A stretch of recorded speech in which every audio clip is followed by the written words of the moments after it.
Greetings and welcome to Investment Strategy Brief for October 2023. In this episode, I want to get into the concept of fiscal transition, basically related to the higher rate environment. But before I do, I want to really focus first on the very unfortunate, almost horrific Hamas invasion of Israel, the war that's there, sort of amplifying geopolitical tensions around the world.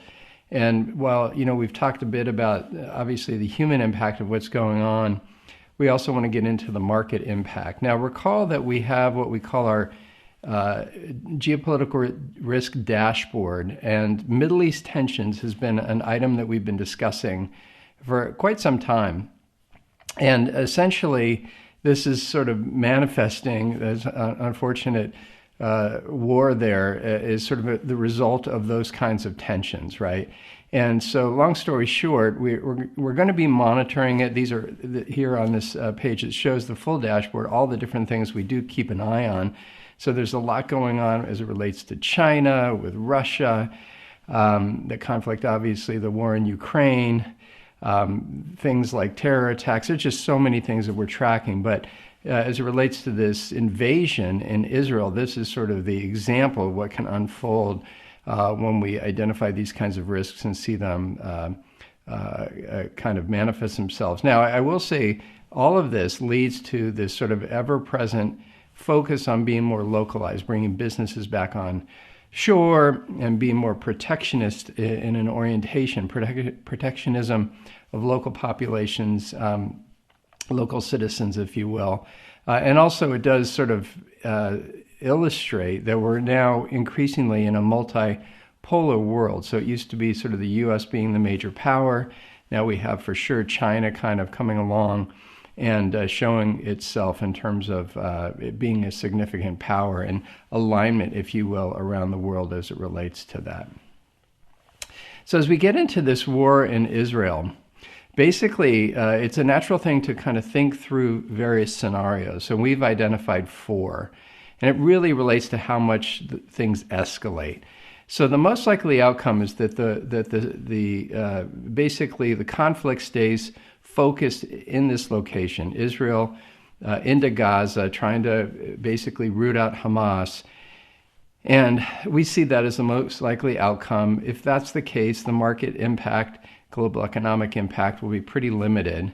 But then you can think of it as a multi-front war, the second scenario that we define, where basically Hezbollah kind of looks at the situation, gets involved, gets a little bit more aggressive with Israel, and Israel's then dealing basically with 2 different fronts, if you will, in terms of this conflict. If that happens, and we see that as sort of the second most likely, but not super likely that that's going to happen. But if it does, still, I'd say the global economic and market impact will be pretty limited.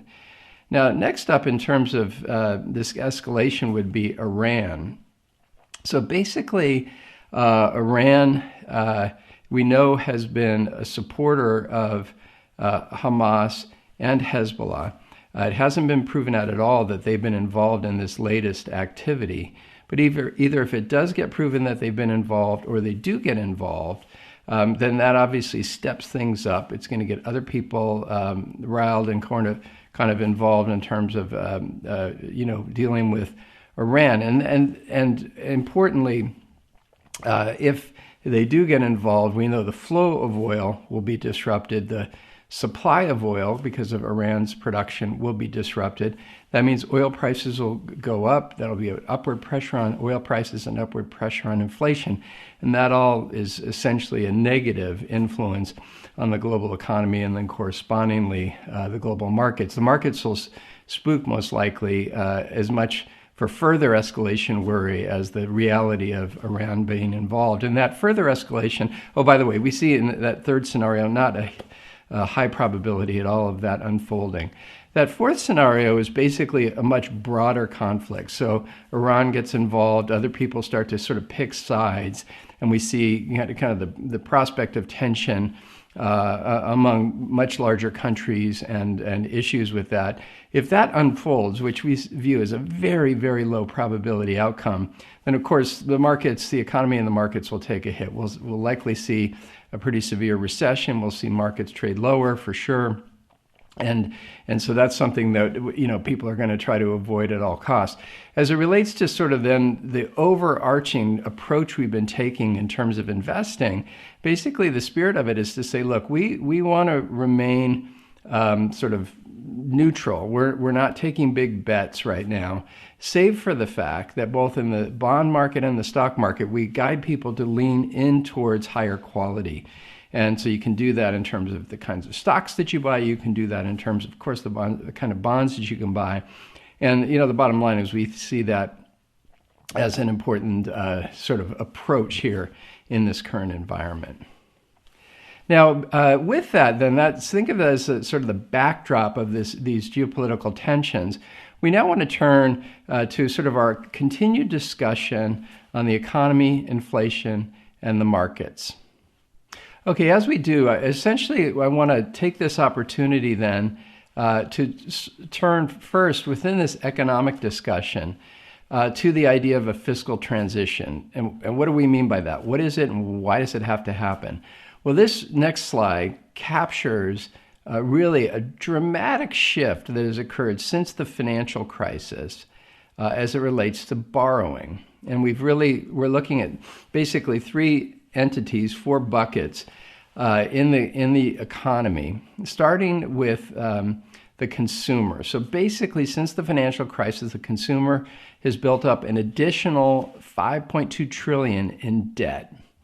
And that's a big number, obviously. When we look at companies, first out in the domain non-financial corporate debt, where the bonds are issued and trade and people invest in them, basically $7 trillion in increased debt. But then there's also sort of this developing use of private funds for borrowing, and that we see is a little over 1.3 trillion in growth since the financial crisis. And then finally, the big amount, of course, is the U.S. federal debt, which has grown $23.4 trillion since the financial crisis. And, the bottom line is that's obviously just a huge number. When we add it all up, $37 trillion. And yet interest rates are rising. So when we look across this complex of debt, basically borrowers are going to have to kind of get their house in order in terms of managing debt. Now, as it relates to interest rates, we know that the market rate has tracked in some ways and responded to the Fed. And so here we have this green line as the 10-year Treasury rate. We have the blue line, sort of jagged, is the Fed funds rate. You can see a while back that it was low, sort of through the wake of the financial crisis. Then the Fed started to hike, and then we had the pandemic. They dropped it right back down. You can see the market rate really follow suit. But the takeaway from this slide is just the idea that that green line has moved well above its sort of range in recent years or so. And then that little orange line is just a forecast of the Fed funds rate. We'll talk about that in a second. But just think of it as sort of evidence that we're in a higher rate regime. And in fact, when we look to sort of the metric of the 10-year over various periods, so the decade prior to the financial crisis, that 10-year averaged 5%. The decade after the financial crisis, the Fed stepping in, needing to provide support for the economy, averaged 2%. During the pandemic, it averaged 1.2%. Now we're back basically above 4.5%. And more importantly, in a way, and it's forecast embedded in the yield curve for the 10-year to be as high as 5+%, but at least 4.5% for the next 20 to 30 years. And so, the bottom line is that these are higher rates than we're used to. It goes back to that pre-financial crisis period. And there's a lot of debt. People are going to have to pay higher interest on that debt ultimately. And so that means people have to sort of change their behavior. So let's go through each of those three segments of the economy, the consumer, businesses, and the government, talk about how it's going to unfold. As it relates to the consumers, think of it as things like higher mortgage rates, higher credit card rates, a little bit more expensive to lease a car or borrow money to buy a car. Even the student loan interest costs going up. Interest costs are going up. That means people are going to borrow less. They're going to have to basically pivot and spend more of their budget paying interest payments. And on the margin, we're going to see people struggle from that. We could see individual bankruptcies, defaults on different kinds of debt. And at the end of the day, you can almost think of it as we're moving through time, go through a fiscal transition for, in this case, the consumer to fight through that and get through the troubles that we're experiencing, that higher cost of debt. We're going to experience some pain along the way, but when we're through it and we're managing our debt better, then that's a good thing in a way, right? The sort of the economy and the system sort of strengthens itself. Same thing with businesses. So businesses, we've got organizations that have issued debt at low rates. At some point, that debt becomes due. They have to issue new debt to replenish it. That new debt is going to come at a higher cost. And so, or maybe it's a new business, and normally if the rates were really low, they go borrow money to launch that new business. Maybe that slows down that type of activity. Maybe people are taking a little bit less risk. They're going to go through this period. Maybe in the case of businesses, we see some defaults, we see some bankruptcies. That we'll experience this pain as we go through it, but ultimately getting to the other side of this fiscal transition where companies, those that survive are those that are going to be able to handle and manage the debt and to do so well. And it's a lens we'll look through, right, as we're investing, for example. Then finally, we have the U.S. government, where really we know that the idea of a fiscal shift, either higher taxes or lower spending in the current environment, is politically unpalatable. Politicians do not want to talk about that. And yet we're seeing little glimpses, even this House sort of debate, who's going to be the speaker, why have there been changes? It really relates to how the budget's being managed and how deficits are being managed, with sort of a small number of politicians sort of calling for a stronger fiscal discipline. In any event, we see, as it relates to the fiscal transition of the government, the idea that it's going to ultimately have to come from the voter recognizing the trouble of the deficits and the debt, calling ultimately on elected leaders to deal with it. Hopefully that makes the topic incrementally over time more politically palatable for discussion, debate, collaboration, bipartisanship. And we work our way not only towards a balanced budget, but ultimately towards a budget that will allow us to pay off some of our debt and make our way through this fiscal transition. I would say, as it relates to all three of these, the government item is the biggest, and it's the one that looks most challenging in terms of getting going on a fiscal transition. The markets kind of force the consumer to do that and businesses to do that. With the government, they basically can keep spending.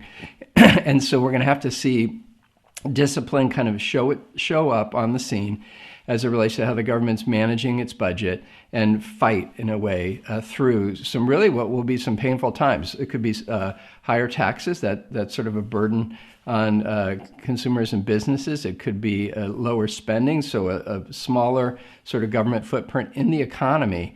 But all of that's going to cause some pain. And the whole idea is we make our way through time. We're going to experience pain, but we have to get on the other side of this fiscal transition to a better place in terms of how we use debt and the cost of debt. So again, this is something that we'll be talking about, I think, for months and years to come, but it's sort of coalescing, and we wanted to make this a key sort of focus in this episode. Now, turning to our broader discussion, as it relates to the economy, with all this said, the consumer remains robust, right? Retail sales remain strong. Personal spending remains pretty strong. And sentiment's pretty good. It's come off the bottom. And so the consumers remain pretty engaged. That's in part because of a cooling but still firm job market. So the Fed wants to see this cool a little bit more, but openings have remained strong. Payrolls have remained strong. Jobless claims have come down a little bit. And then wage growth remains a little bit above where I think the Fed would like to see it. Long story short, that means the consumer overall is happy and is spending. And that's led to higher than expected GDP growth in the first half of the year, and certainly forecast for third quarter 2023. So we're going to see the first estimate of third quarter pretty soon. But the consensus view is that the third quarter grew at an annualized rate of 3%. And boy, when we look back at the consensus estimate for third quarter that was set at the beginning of the year, it was at 0, right? So everybody, ourselves included, were expecting the economy to slow down.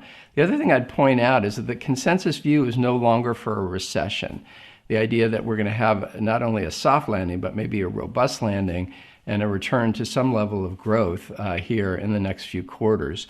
But again, we'll have to see how that unfolds. We have a view that higher rates, the lag effect of higher rates, we're going to see the economy slow towards 0% growth for a little bit of time here. Not necessarily calling for a recession, and certainly not a severe recession, but that's taking time. And so we'll see how the higher rates impact the consumer and businesses going forward. Now, we know this backdrop really as it relates to Fed policy, Fed hiking rates, the market following suit, and market rates coming up, really relates to inflation. So as we've seen before, the consumer's more worried about it. Their forecast for inflation over the next year, depending on the survey you look at, is anywhere from 4 to almost 6%, with still an expectation of a 3% rate out 5 to 10 years from now. The market, as defined by sort of institutional investors buying essentially Treasury inflation protection securities, see inflation in the 1.5 to 2.5% range, sort of kind of around the Fed's 2% target for the next 10 years. And so there's this continued view that inflation is going to come into check.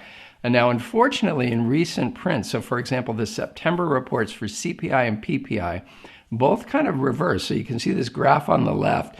Excuse me, these are rolling 3-month numbers for the headline CPI and PPI. And you can see them dip down a few months ago and then come back up. So the punchline here is inflation has been firmer than people would like. And it's really relating in recent prints to energy and housing. And so think of it as two things. Well, energy is a little volatile, but at least housing, we would expect that to be cooling, and it hasn't done it as much as people have expected yet. Now, the Fed has acted to hike rates. So you can see this again on the right side of this page. But the Fed is now out sort of signaling, look, higher market rates like that 10-year Treasury is a tightening effect. So if the market is bringing interest rates higher, the Fed doesn't actually have to do it. So the buzz, if you will, in that gold line is kind of the consensus or the futures contracts on future Fed's funds rate, basically saying that Fed's not going to hike and in fact will ultimately cut sometime later next year. So again, that's something that everyone continues to watch, and we of course are looking for improvements on inflation. Now, turning to the markets, a significant thing that's occurred over the last month or two is kind of a rollover in the equity market. So captured here, we have the long-term bull-bear chart showing how much the bull markets grow and the bear markets fall, and then we've zoomed in on the most recent two. And what I want to draw your attention to is that sort of softer blue on the bottom right, how it's gone up and then it's started to come back down. So the punchline is the market's rolled over a little bit. I think the recognition of higher for longer interest rates, the worries about that impact on the economy, on businesses, on earnings, and then I would say the war in Israel and worries about essentially that getting worse have weighed on people a little bit, and so we'll continue to watch how things are going. Earnings will ultimately be a key, but again, when we even look at the sort of the year-to-date numbers. And sort of a period at which the market started to broaden out a little bit from June 1st. The bottom line is that the markets have been strong this year, but have rolled over. Now, when we look at valuation, as we've done before, basically the PE ratio that we're sitting at, depending on which forecast of earnings you look at, is sitting at somewhere between 18 and 20 times earning for the cap-weighted S&P 500. And that's a little bit of a premium above the long-term average. But when we look at it on an equal-weighted basis, the market actually on an equal-weighted basis is still priced at a discount, meaning when we diversify beyond the big companies, especially the big tech companies, there's still value to be had out there. So that's one factor that has people a little bit less concerned about market dynamics. In any event, this next chart, we talked before about the momentum of the market, that generally speaking, when we have a positive first half, that continues into the second half. And for a while here in the second half of 2023, that was true, but the market's rolled over, and now we're seeing, very rough numbers down to about 2% since the end of June. So we're going to need to see a recovery if 2023 ends up joining all these other calendar years, and this happens to be all the years where the market was up 10% or more in the first half. You can see most of them end up posting a positive return in the second half. Now, I mentioned earnings. There's still a continued consensus view that earnings are going to grow into next year, and that's supportive of where markets are and where they might go. Turning to fixed income, remember that we've looked at spreads for a couple of reasons. It's a building block on the yields that are available in bonds. So think of a spread as the amount of yield you get paid to take on risk beyond treasury bonds. And we look at that as an investment opportunity, but also as a signal of whether there's trouble in any part of the bond market. And that signal would show itself by the current yield getting much wider than, let's say, the long-term average. So here we happen to have the 5-year average and the current levels. And you can see for corporate bonds, both investment grade and high yield, the current spread is sitting basically right on top of the 5-year average. So things are reasonable. Interestingly, we've seen securitized spreads widen out a little bit, so 0.75 both versus the long-term average of 0.46. And that really relates, we think, to a recognition of the stress that we talked about a moment ago. So think of it as whether it's individual residential mortgages, commercial mortgages, asset-backed securities relates to credit cards, for example. The higher cost of debt means things are going to be a little more strained. Therefore, the investor in these types of securities are wanting a little bit extra yield to take on that risk. And so that's an important thing to watch. We're going to watch to see if it widens out further. But as it stands, when we look at the various categories of fixed income, that sort of forward-looking yield that's available in these categories is quite compelling. So we've seen a lot of clients investing in fixed income, and we've seen a lot of investing on the short end of the curve, i.e. even in cash, where rates remain roughly above 5%. So on a pre-tax basis. And so, a pretty good environment for fixed income. Now, I just want to close, as I always do, with a look forward. Look forward first in terms of signposts. Recall that we had things in focus like China reopening, which it did, but basically Fed policy and how the market was seeing that versus the Fed.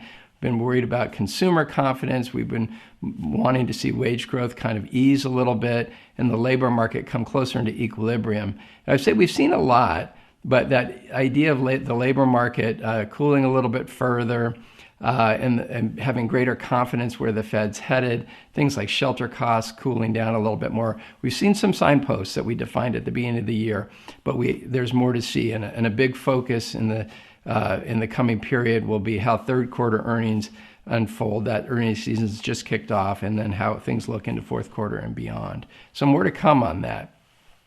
We have a lot of dates on the calendar as we look forward for the things we've been watching: inflation reports, Fed meetings, Fed minutes, retail sales, housing, all kinds of data. And of course, a monitoring of the situation both in Ukraine and Israel as it relates to wars that we're seeing in those areas and what's happening with it. Recall, though, that we are long-term investors in many ways, so we do keep in mind our themes as listed here, fourth industrial revolution, securing strategic resources, shifting demographics, the new consumer, and productive competition, all lenses that we look through as we do the work that we do on behalf of clients, but by their nature, they're long-term. I'll close by just inviting you once again to check out cfilinsights.com. It's a website where we publish the bulk of our publicly facing work. And so this video will be hosted there, a corresponding podcast and the slide deck, and just invite people to check that out and other things that we publish. Thanks so much for watching this episode, and we'll catch you in November. Thank you.